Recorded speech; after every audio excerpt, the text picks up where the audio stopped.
शुरू करते हैं बिना किसी डेडिकेशन के, मियाँ वाले तरीके से। हाँ, हवास का तरीका यही है। हाँ, ये वो लोग कहते थे कि सीनों से फैज कैसे होता है, कोई टीके से निचोड़ा जाता है। मैंने कहा बिल्कुल बता के गया। अरवाह सलासा में थानवी टीनेजर बच्चा, अगर उसने खुद मंजर देखा है, उस टाइम इनकी उम्र 16 साल होगी जब का ये वाकया है। एक दाढ़ी वाला दूसरे दाढ़ी वाले को लटा रहा है अपने साथ। नहीं रुक, कहां से आते हैं? कहते हैं ये कैसे हो सकता है? और मुफ्ती साहब देखें, कहते हैं उनके लिए बच्चे थोड़े थे जो दाढ़ी वाले लटाने थे उन्होंने। मुफ्ती साहब जो उन्होंने मशवरे दे रहे थे अपने बड़ियानों भी।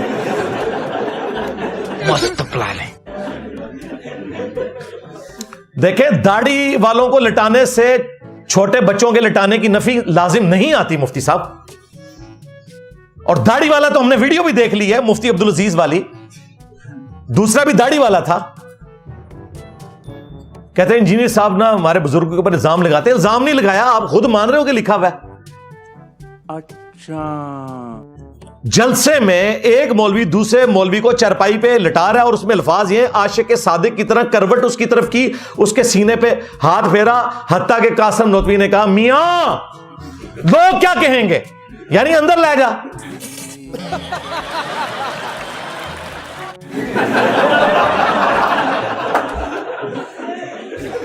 हाँ, यही मतलब है। दूसरा अगर मतलब होता ना भाई, तो वो कहते कि शर्म कर रहा, यहाँ नहीं आंधी मौलवी दाढ़ी रख के काम करना है। ये तो उन्होंने नहीं कहा। उन्होंने कहा लोग क्या कहेंगे।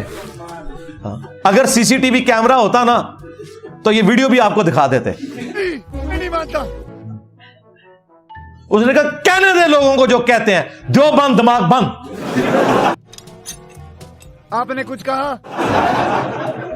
फिर तज़किरतुर रशीद में वही रशीद अहमद गंगोई जो है वो कहता है मैंने ख्वाब में देखा है कि कासिम मियां दुल्हन की शक्ल में आए हैं और जिस तरह मर्द औरत को एक दूसरे से फायदा पहुंचता है, वही जो आप समझ रहे हैं।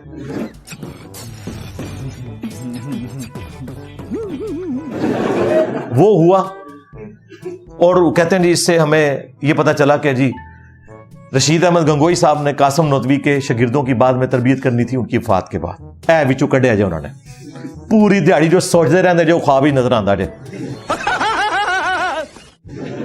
और उस तो वड्डी गल लिख देते रहे।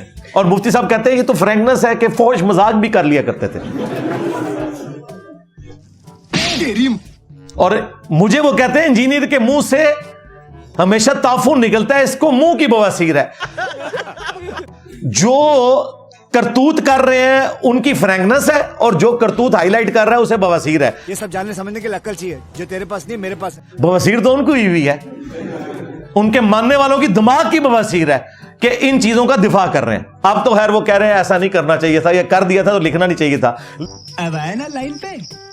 लिखने वाला कौन? थानवी साहब। करने वाले कौन? मदरसा देवबंद के जो बानी है कासिम ननोतवी साहब, वो मफूल थे। फाइल कौन? रशीद अहमद गंगोई।